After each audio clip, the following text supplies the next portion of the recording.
할렐루야. 이 범죄 심리 분석관이라는 단어가 예전에는 잘 알려지지 않았지만 요즘은 이 복잡한 범죄가 발생하면 꼭 등장하는 단어입니다.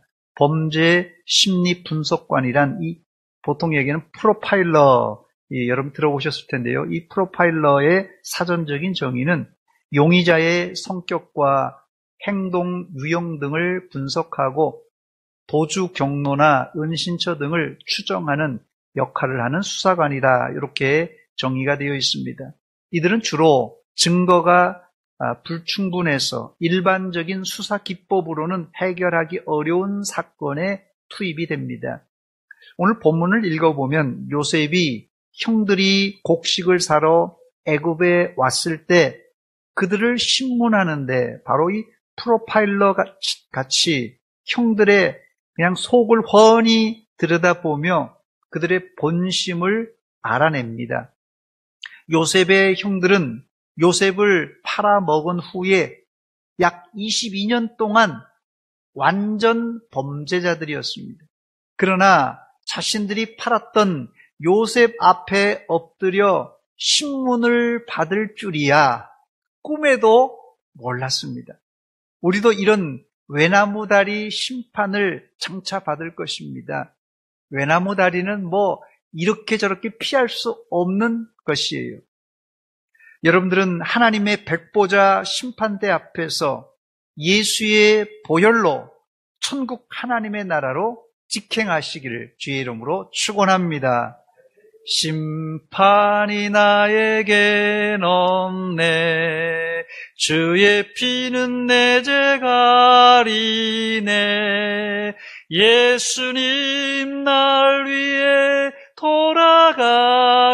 돌아가셨으니 심판이 나에겐 없네. 할렐루야. 첫 번째, 흉년은 하나님의 저주가 아닙니다. 흉년은 하나님의 저주가 아닙니다. 오늘 본문에 요셉이 바로 왕의 꿈을 해몽한 대로 7년 대풍년과 이어서 7년 대흉년이 찾아옵니다. 7년 대풍년이야 풍년이니까 별탈 없이 잘 지나갔지만 예고한 대로 7년 대흉년은 극심한 기근이라서 씨앗을 땅에 파종할 수도 없었습니다. 이런 여파는 애굽뿐만 아니라 근동 아시아와 아프리카 전역까지 영향을 미쳤습니다. 그러니 애굽과 가까이 붙어 있었던 가나안 땅도 예외는 아니었습니다. 사실 가나안 땅이 어떤 땅입니까? 가나안 땅은 하나님이 아브라함과 이삭과 야곱에게 약속한 언약의 땅입니다. 모세오경에 이 가나안 땅을 젖과 꿀이 흐르는 땅이라고 여러 차례 기록하고 있습니다. 그런데 왜 젖과 꿀이 흐르는 가나안 땅에 반복해서 흉년이 찾아온 것입니까? 이해할 수 없는 일입니다. 더 이해할 수 없는 일은 하나님이 비옥한 갈대아 우르에서 잘 살고 있었던 아브라함을 불러내서 좋은 땅이라고 소개하셨는데 아브라함 때도 극심한 흉년이 들었고 그 아들 이삭 때도 극심한 흉년이 들었고 또 그 손자 야곱 때도 흉년은 계속 이어졌습니다. 혹시 하나님이 실수한 것 아닙니까? 하나님이 아브라함을 부르실 때 복을 주시겠다고 약속하시고 이 가나안 땅, 약속의 땅으로 불러주셨는데 왜 하나님은 반복해서 이 땅에 흉년이 들게 하신 것입니까? 여러분 생각이 어떻습니까? 그러나 여러분, 흉년은 저주가 아닙니다. 흉년은 저주가 아닙니다. 어쩜 흉년이 저주가 아니라 축복일 수 있다는 사실입니다. 그 이유는 하나님은 아브라함과 이삭과 야곱을 온실 안에서 키우고 싶지 않았습니다. 아브라함과 이삭과 야곱은 흉년을 통하여 고통을 당했지만 그 고통은 결코 아브라함과 이삭과 야곱을 쓰러뜨리지 못했습니다. 오히려 기근을 통하여 믿음의 족장들은 하나님을 더 신뢰하게 됩니다.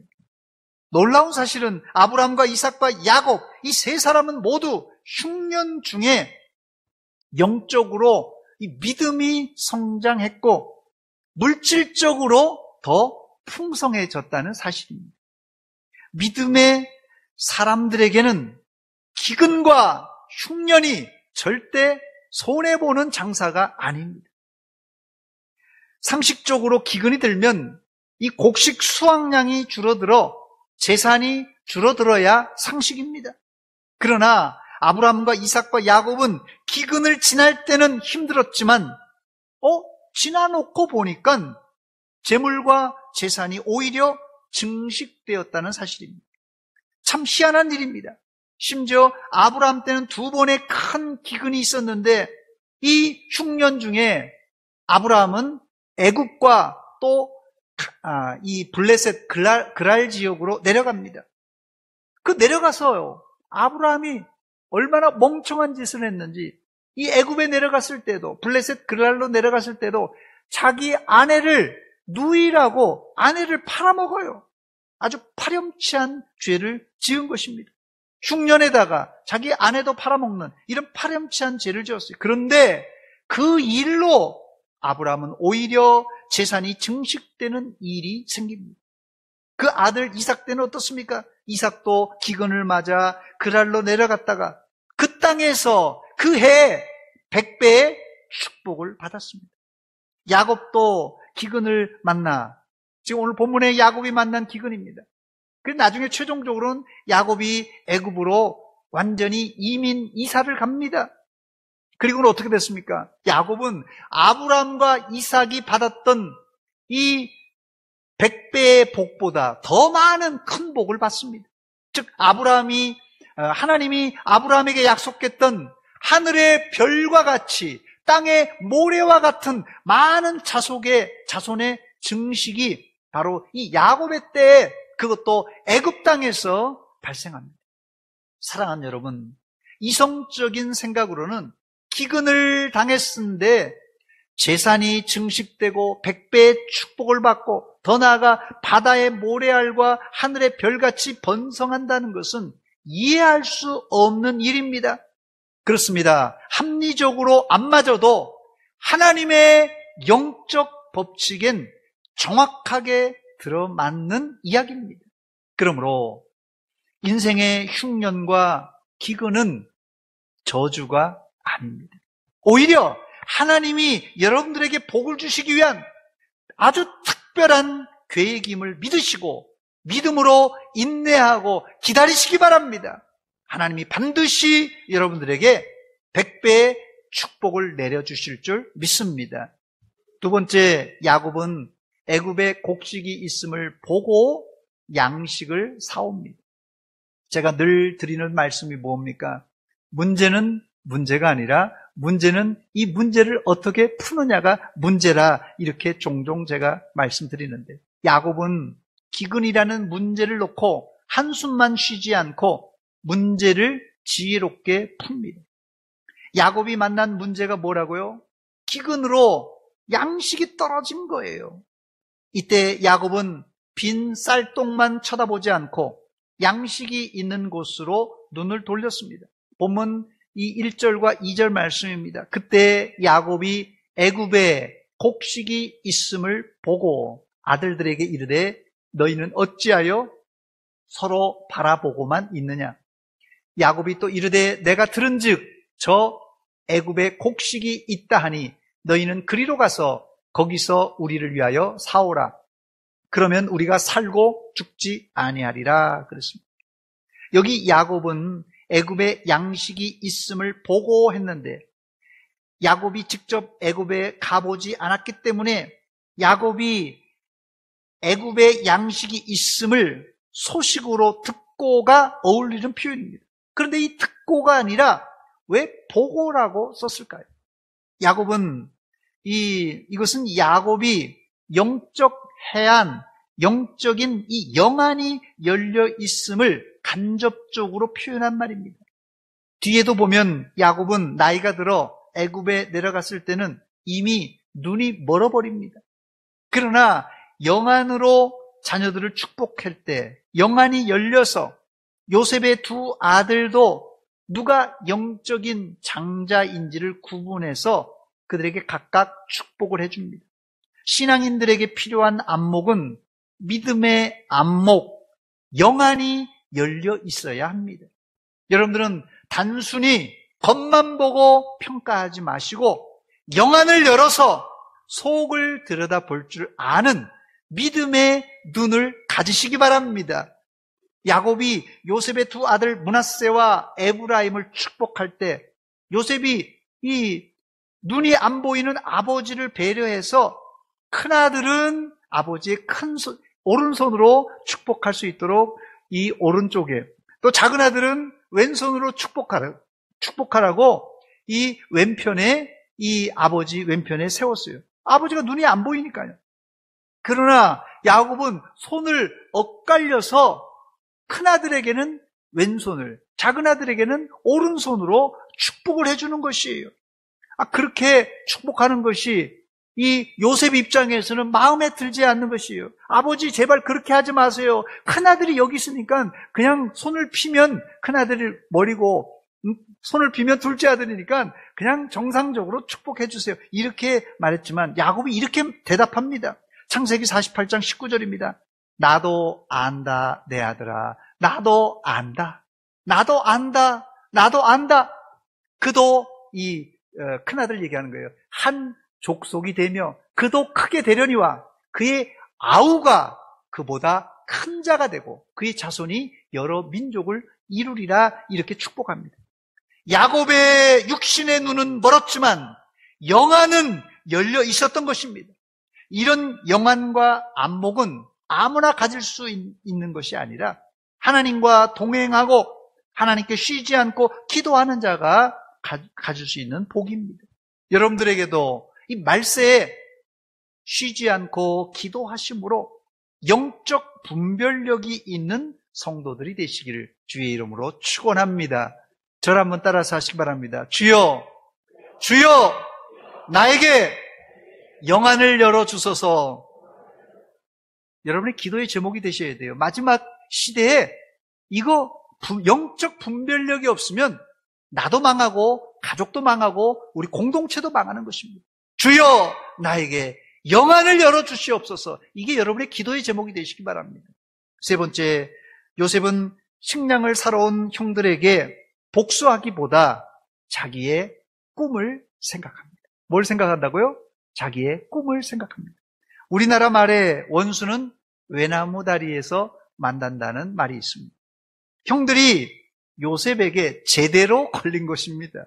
본문 6절입니다. 때에 요셉이 나라의 총리로서 그 땅 모든 백성에게 곡식을 팔더니 요셉의 누가요? 형들이 와서 그 앞에서 땅에 엎드려 절하매. 요셉이 처음 형을 만났을 때 어땠을까요? 만약 형들에 대한 원한과 악감정이 남아 있었다면 아마 요셉이 막 부들부들 떨었을 거예요. 어떻게 잡아먹고 어떻게 죽일까? 그러나 요셉은 침착하게 냉정하게 형들을 테스트했습니다. 요셉이 형들을 보고 제일 먼저 떠올렸던 것이 있어요. 여러분, 원수를 만났을 때 여러분 마음에 뭐가 떠올렸겠어요?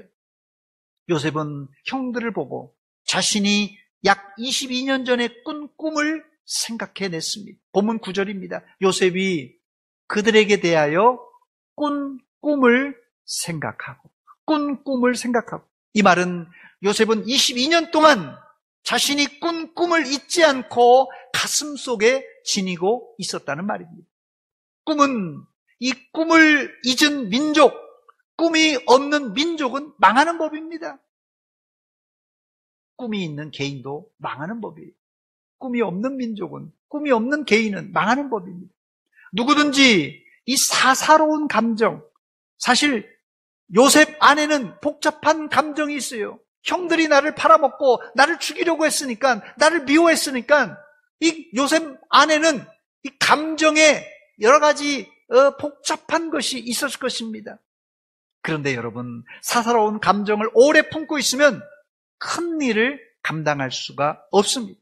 만약 요셉이 형들을 만났을 때 과거 상처만 생각했다면 자신의 분노를 감출 수 없었을 것입니다. 그러나 그는 형을 만나는 순간 약 22년 전에 자신이 꾸었던 뭘요? 꿈을 생각했습니다. 왜 그랬죠? 그 꿈이 바로 형들이 엎드려 절하면서 이루어졌기 때문에 그렇습니다. 요셉은 두 번의 꿈을 꾸었습니다. 첫 번째 꿈은 11볕단이 자기 볕단을 둘러서더니 절을 하는 꿈이에요. 11볕단이 자기를 둘러서더니 자기 볕단에 대해서 절하는 꿈이에요. 두 번째 꿈은 하늘에 이 해와 달과 11별이 자기 별에게 절하는 꿈이었습니다. 우리가 10년 전에 열심히 기도했어요. 10년 전에 열심히 기도한 것을 10년 후에 응답받았는데 정작 기도한 사람이 새까맣게 잊고 있다면 하나님이 얼마나 답답하고 속상하시겠습니까?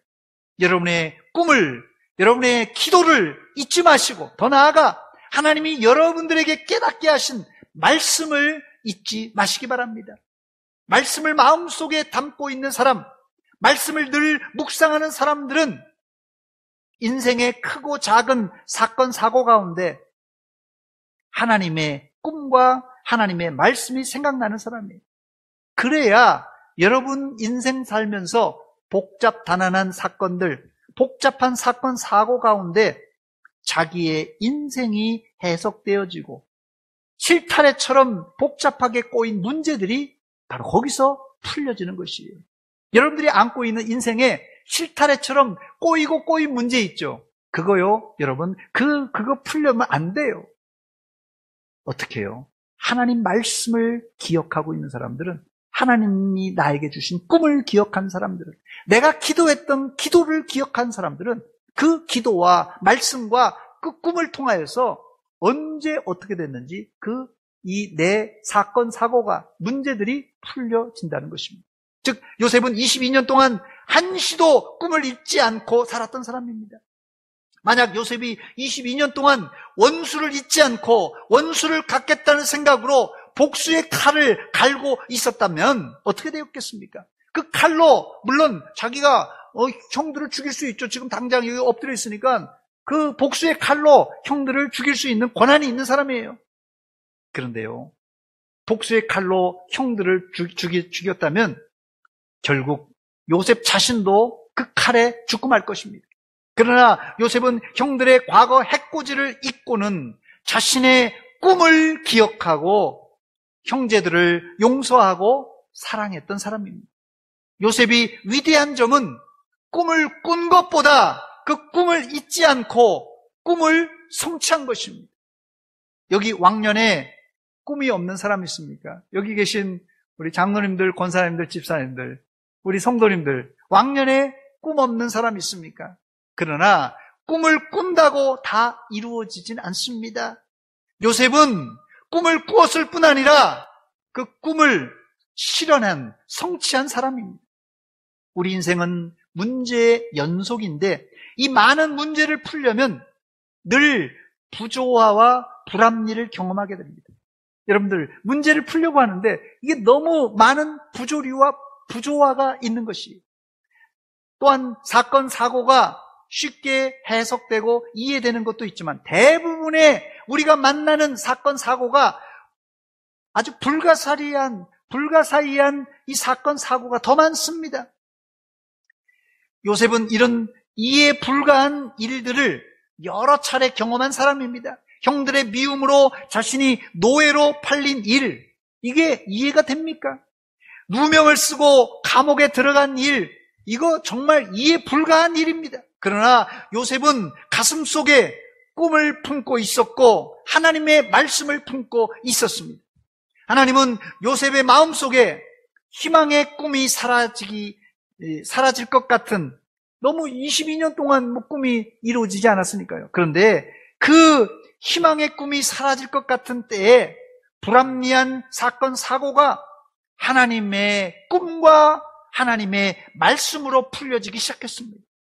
여러분들은 인생의 불합리한 가운데서도 좌절하거나 낙심하지 마시고 하나님의 말씀과 꿈과 여러분이 기도했던 그 기도로 이 불합리하고 이게 얽혀져 있는 그 인생의 문제를 풀어가시기 바랍니다. 네 번째, 본문에서 요셉의 형들은 요셉의 테스트에 통과했습니다.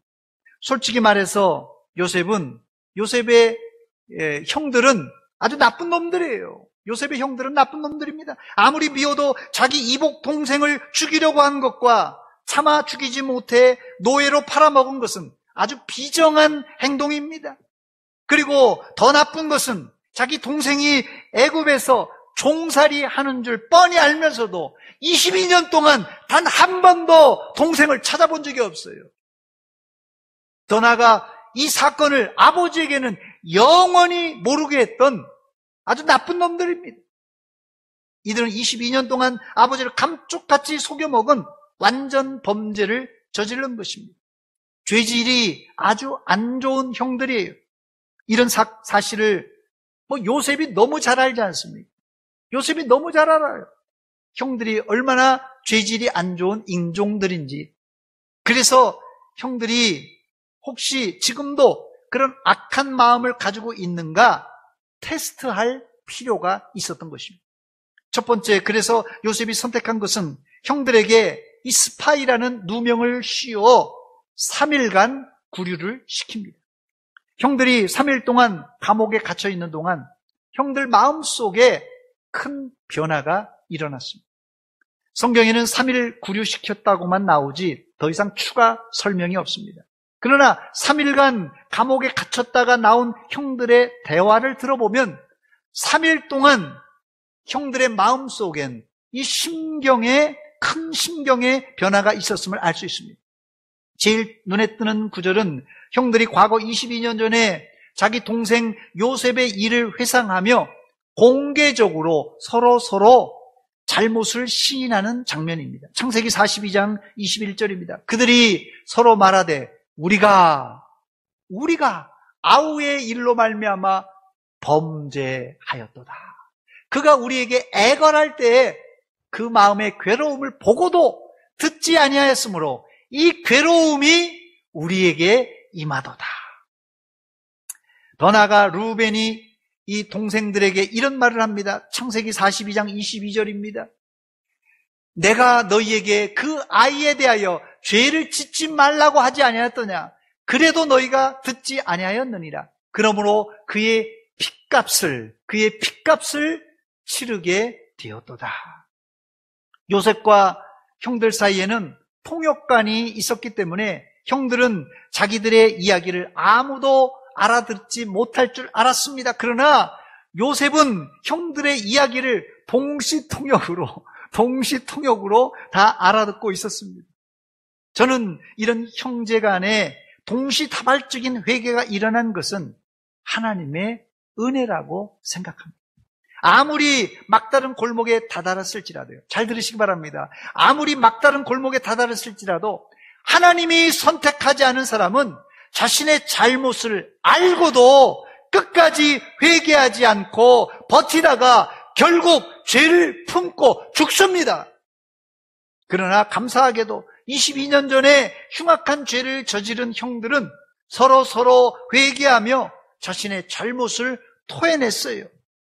여기서 우리는 이 3일을 주목할 필요가 있습니다.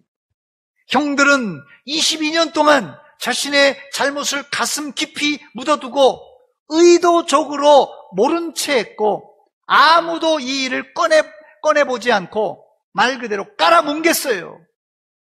그런데 애굽에 와서 황당하게 자신들이 스파이로 몰리면서 그들에게 심경의 변화가 일어난 것입니다. 그래서 이 짧은 3일의 부흥회나 짧은 3일의 수련회를 통하여 변화된 사람들이 의외로 많습니다. 저도 그 케이스인데도요. 중학교 2학년 때 4박 5일, 그때는 3박 4일이 아니라 4박 5일 여름 수련회를 통하여 회개하고 예수를 믿은 사람이 바로 여기 있습니다. 그런데 이런 회개 출발점이 어디서부터라고요? 요셉이 자신의 꿈을 생각하고 형들을 유도 신문했을 때입니다.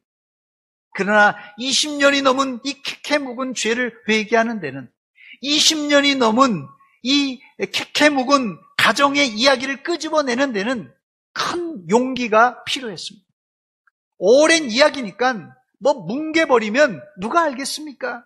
그러나 누가 안다고요? 하나님이 아시고 요셉이 알고 있잖아요. 두 번째, 요셉은 형들이 자기 동생 베냐민을 어떻게 생각하는지 테스트합니다. 다행히 형들은 요셉의 테스트에 합격합니다.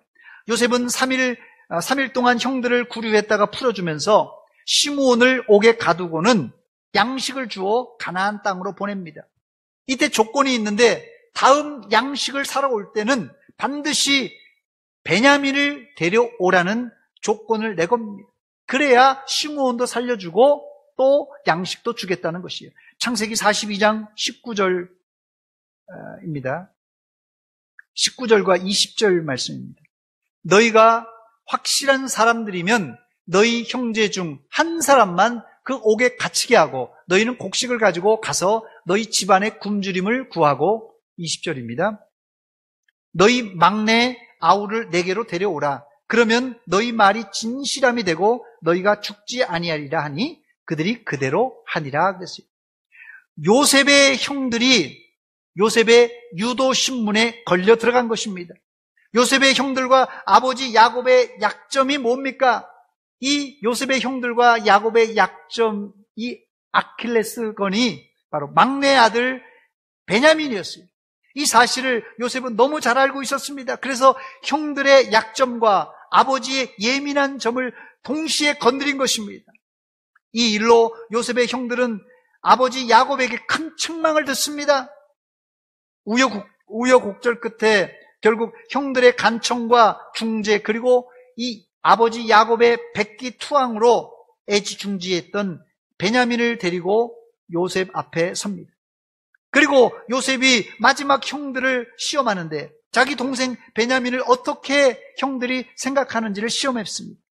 제가 이야기가 길어서 다 중략하고 요약만 말씀드리자면 요셉은 함정을 만들어서 자신의 은잔을 훔쳐간 범인으로 이 베냐민에게 그 도둑으로 뒤집어 씌우고는 이 베냐민을 막내 동생을 자기 종으로 삼으려고 합니다. 이때 넷째 아들이었던 유다가 나서서 베냐민은 자기 아버지 야곱에게 있어서는 가장 소중한 아들로 자기가 베냐민의 목숨을 대신하겠다고 하면서 베냐민을 풀어주고 자신을 대신해서 종으로 삼으라고 간청합니다. 이 한마디에 요셉의 시험은 끝납니다. 요셉은 자기를 22년 전에 죽이려고 했던 형들의 마음을 떠보았는데 22년 전에 형들이 아니었습니다. 형들은 이제 회개하고 이복 동생이지만 베냐민을 자기 생명과 같이 사랑하고 또한 아버지 야곱을 충심해서 공경하는 그런 아들들이 되어 있었습니다. 요셉은 형들의 마음을 알고는 방성대곡하며 형들을 용서해주고 그들을 품어주었어요. 창세기 45장 1절입니다. 요셉이 시종하는 자들 앞에서 그 정을 억제하지 못하여 소리질러 모든 사람을 자기에게서 물러가라 하고 그 형제들에게 자기를 알리니 그때 그와 함께한 다른 사람이 없었더라 그랬습니다. 또 창세기 45장 15절 말씀 보니까 요셉이 또 형들과 입맞추며 안고 우니 형들이 그제서야 요셉과 말하니라 그랬어요. 형들이 얼마나 놀랬겠습니까? 자기들이 싫어서 죽이려고 했던 요셉이 애굽의 총리 대신이 되어 앉아있으니 형들의 생각이 어땠을까요? 이제 우리는 꼼짝 못하고 죽게 생겼구나 이렇게 생각했을 것입니다. 그러나 요셉의 테스트에 통과한 형들은 요셉의 용서와 사랑을 받고 죽지 않고 살 뿐 아니라 이 뒤틀렸던 관계가 회복되었습니다. 물론 이런 복잡한 일이 우리 가정에 일어나서는 안 되겠지만 형제들 간에 부모 자식 간에 고부 간에 동서들 간에 이런 크고 작은 상처는 사실 어느 가정이나 존재합니다. 여러분 그 이유가 뭔지 아십니까? 아담과 하와의 원죄와 우리가 지은 자범죄 때문에 그렇습니다. 최초의 가정 아담과 하와의 가정에서 형제 간의 살인이 벌어진 것은 이야기는 종류가 다를 뿐이지 어느 가정에서나 이런 형제 간의 암투는 다 있다는 것이. 제가 다시 반복합니다. 문제는 문제가 아니라 문제는 이 문제를 어떻게 푸느냐가 문제입니다. 복잡한 수학 문제를 보고 지레 겁먹고 풀지 않고는 시험 시간에 잠자는 학생들이 있다는 얘기를 들었어요, 제가. 수학이 너무 어려우니까 그냥 시험지 덮어놓고 그냥 시험 시간에 잠잔다는 거예요. 그냥 백지로 내는 학생들. 이런 학생들에게는 소망이 없습니다. 어려운 문제라도 수학은 풀고 또 풀다 보면 해답이 있는 법입니다. 마찬가지입니다. 내가 처한 우리 가정의 문제, 인간 갈등의 문제는 이건 내가 만난 문제는 이건 안 돼. 이렇게 답을 정해놓고 그 문제를 풀려고 하지 않는 사람은 영원히 이 문제를 풀 수가 없습니다. 어쩌면 세상에서는 이렇게 하는 게 현명한 방법인지 모릅니다. 뭐 풀리지 않는 문제는 그냥 덮어놓는 게 그게 어쩌면 상책인지 몰라요. 세상의 윤리, 도덕, 교육으로는 사람이 안 바뀝니다. 세상의 윤리, 도덕, 교육으로는 내가 만난 이 문제 풀 수가 없어요. 그러나 이런 살인자와 같은 인간들도 복음 앞에서는 변화되어 새 사람으로 변화될 줄 믿습니다. 이런 변화 때문에 우리가 예수 믿는 거예요. 이런 변화가 있기 때문에 우리가 예수 믿고 새 사람 되는 것입니다. 여러분, 어려운 문제가 안 풀려도 풀어보시기 바랍니다. 어려운 문제가 안 풀려도 풀어보시기 바랍니다. 정답이 바로 안 나와도 문제를 풀어보시기 바랍니다. 저는 오답도 정답으로 가는 과정이라고 생각합니다. 인생의 문제가 바로바로 풀리면 누가 갈등하고 누가 미워하고 누가 시기 질투하겠습니까? 여러분이 가진 문제, 어렵고 힘든 줄 하나님이 아십니다. 그러나 요셉은 형들을 테스트해보고 두들겨 보면서 하나하나 문제를 풀어갔습니다. 그때 22년간 묵힌 문제가 풀리면서 왈칵 울음을 쏟으며 용서, 화해, 사랑으로 나갈 수 있었던 것입니다. 이제 말씀을 마칩니다. 흉년은 저주가 아니라 또 다른 기회입니다. 여러분, 흉년을 만났을 때 기도하시고 영안을 열어보시기 바랍니다. 영안이 열려있는 사람은 절대 굶어 죽지 않습니다. 인생의 문제는 문제가 아니라 하나하나 풀어갈 때 용서, 화해, 사랑이란 과정을 거치면서 나도 성장하고 나를 괴롭혔던 사람도 변화되고 죄로 깨진 관계가 아름다운 조화를 이루게 되는 것입니다. 여러분이 인생에서 만난 흉년과 뒤틀린 문제들을 회피하지 말고 기도하며 인내하며 하나씩 풀어가시기 바랍니다. 그때 하나님이 도와주십니다. 성령님이 도와주십니다. 그래야 여러분이 최종 백보자 심판대에서 심판을 넘어 하나님의 나라로 직행할 줄 믿습니다. 땅에서 맺힌 것을 풀 때 하늘에서도 풀립니다. 땅에서 맺힌 것을 풀 때 어디서도요? 하늘에서도 풀립니다. 이 땅에서 맺힌 것이 풀기 힘들지만은 여러분 인내와 기도로 풀어 가시기 바랍니다. 성령님이 도와주십니다. 기도하겠습니다. 하나님 우리 아버지 은혜와 사랑 감사드립니다. 이 아침에 요셉의 가정, 야곱의 가정에 있었던 복잡한 이 인간관계의 문제, 형제들의 이 시기 질투의 문제, 원수와 같은 문제, 이 문제를 우리가 다루어 보았습니다. 하나님, 우리 인생에서 만나는 흉년과 기근, 이 인간관계의 이 복잡한 이 문제들, 우리 힘으로 풀 수 없사오니 하나님 도와주시고 하나님 은혜 베풀어 주시사 이 문제를 성령께서 풀어 주시옵소서.